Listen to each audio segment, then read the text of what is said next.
नमस्कार दोस्तों, उत्तर प्रदेश की राजनीति की चर्चा की जाए और योगी आदित्यनाथ की बात ना हो तो यह बात अपने आप में अधूरी मानी जाएगी। योगी आदित्यनाथ न केवल उत्तर प्रदेश के सबसे प्रमुख नेताओं में से एक हैं, बल्कि वह भारतीय जनता पार्टी के सबसे प्रभावशाली नेताओं में से भी एक हैं। इतना ही नहीं, भारतीय राजनीति में योगी आदित्यनाथ एक विख्यात प्रतिभावान नेता हैं। उन्होंने अपनी राजनीति की शुरुआत बहुत ही कम आयु से की है और अपने राजनीतिक जीवन में आने वाली हर छोटी बड़ी चुनौतियों का सामना बड़ी बहादुरी से करते आए हैं। योगी आदित्यनाथ जमीन से जुड़े नेता माने जाते हैं और आम जनता के बीच बहुत ही लोकप्रिय रहे हैं। अगर हम आम जनता की बात कर रहे हैं तो वह जनता केवल उत्तर प्रदेश की ही नहीं, बल्कि योगी जी पूरे देश में लोकप्रिय नेता के रूप में जाने जाते हैं। तभी तो वह एक सफल नेता के साथ साथ अपनी राजनीतिक लड़ाई में भी हमेशा सफलता का झंडा गाड़ते रहे हैं। योगी आदित्यनाथ को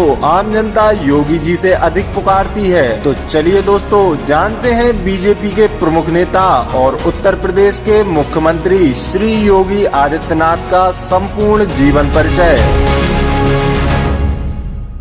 दोस्तों, योगी आदित्यनाथ का जन्म 5 जून 1972 को उत्तराखंड के पौड़ी गढ़वाल जिले के यमकेश्वर के अंतर्गत आने वाले पंचुर नामक एक छोटे से गांव में हुआ था। उनके पिता का नाम आनंद सिंह बिष्ट है और माता का नाम सावित्री देवी है। हालांकि वे अपना धर्म पिता अवैधनाथ को मानते हैं। योगी आदित्यनाथ के 7 भाई बहन हैं। योगी जी अपने माता पिता की 5वीं संतान हैं। उनमें से 3 बड़ी बहन और 1 बड़े भाई के बाद योगी जी आते हैं। योगी जी से 2 छोटे भाई बहन हैं। उनके एक भाई महेंद्र सिंह बिष्ट भारतीय सेना में कार्यरत हैं एवं 2 भाई विश्वविद्यालय में काम करते हैं। योगी जी के पिता पेशे से एक फॉरेस्ट रेंजर थे। वे वर्ष 1991 में अपनी नौकरी से रिटायर्ड हो गए थे और रिटायरमेंट के बाद वे अपने गाँव में आकर स्थायी रूप से रहने लग गए थे। उनके पिता का 89 वर्ष की आयु में 20 अप्रैल 2020 को दिल्ली के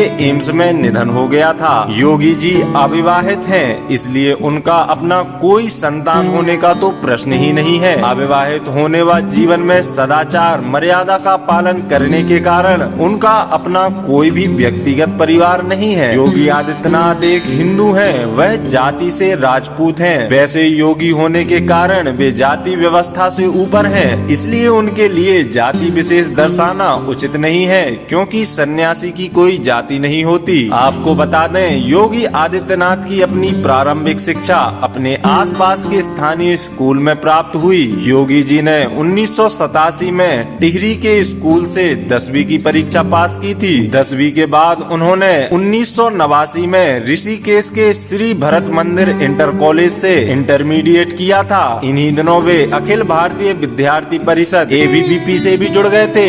उन्होंने 1992 में HN बहुगुणा विश्वविद्यालय श्रीनगर पौड़ी गढ़वाल से गणित में BSc किया।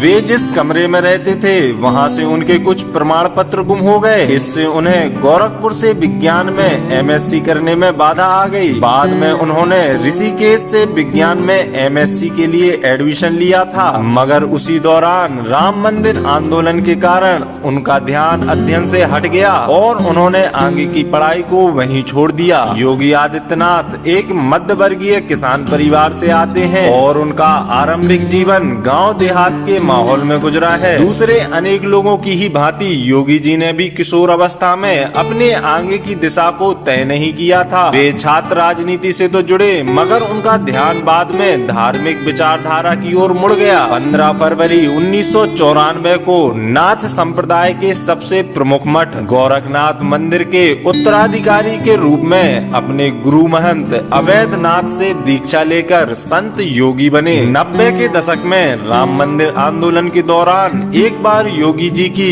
गोरखपुर के महंत अवैधनाथ से अखिल भारतीय विद्यार्थी परिषद की एक जनसभा में मुलाकात हुई थी। बाद में योगी जी अपने माता पिता को यह कहकर घर से चल दिए कि वह नौकरी की तलाश में जा रहे हैं और इसके बाद वह अवैधनाथ के पास गोरखपुर चले गए, जहां उन्होंने बाद में संन्यास ले लिया और उनके शिष्य बन गए। दीक्षा लेने के बाद अजय सिंह बिष्ट से वे योगी आदित्यनाथ कहलाने लग गए। उनका यह नाम गुरु अवैधनाथ के द्वारा दिया गया है। 4 वर्ष के बाद गुरु अवैधनाथ ने योगी आदित्यनाथ को अपना राजनीतिक उत्तराधिकारी चुन लिया और इस प्रकार योगी आदित्यनाथ राजनीति में आ गए। उत्तर प्रदेश के मुख्यमंत्री बनने से पहले योगी आदित्यनाथ 5 बार सांसद भी रह चुके हैं। वह उत्तर प्रदेश के गोरखपुर लोकसभा सीट से वर्ष 1998 से 2014 तक लगातार 5 बार चुनकर संसद पहुंच चुके हैं। बाद में वर्ष 2017 में उन्हें बीजेपी की ओर से लोगों की मांग को ध्यान में रखकर व लोकप्रियता के आधार पर प्रदेश के मुख्यमंत्री के लिए नामित किया गया।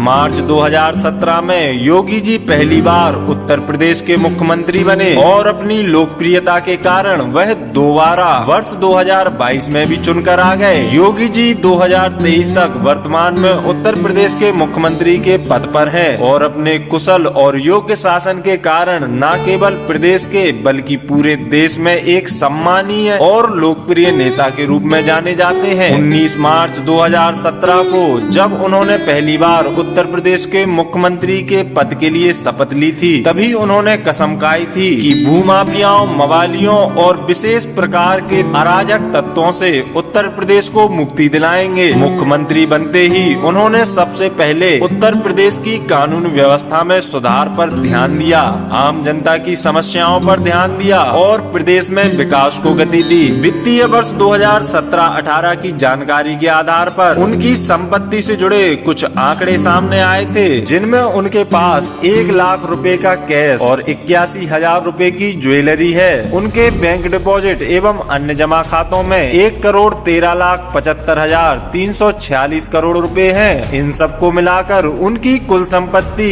1,54,94,054 रुपए है। उनके पास किसी भी प्रकार की खेती एवं गैर खेती वाली जमीन नहीं है, न ही उनके पास किसी प्रकार का आवासीय भवन व कोई भी कॉमर्शियल बिल्डिंग भी नहीं है। उन्होंने किसी भी कंपनी के बॉन्ड्स एवं शेयर भी नहीं खरीद रखे हैं और किसी भी प्रकार का निजी वाहन भी नहीं है। तो यह जानकारी बीजेपी के लोकप्रिय नेता और उत्तर प्रदेश के मुख्यमंत्री योगी आदित्यनाथ जी के बारे में थी। दोस्तों, हम आशा करते हैं कि यह जानकारी आपको जरूर पसंद आई होगी। दोस्तों, दुनिया देश विदेश के चर्चित व्यक्तियों की महत्वपूर्ण जानकारियों को सुनने और अपने ज्ञान को बढ़ाने के लिए हमारे चैनल को सब्सक्राइब जरूर करें और बेल आइकन को भी प्रेस करें ताकि हमारे वीडियो का नोटिफिकेशन सबसे पहले आपको मिल सके। तब तक के लिए धन्यवाद।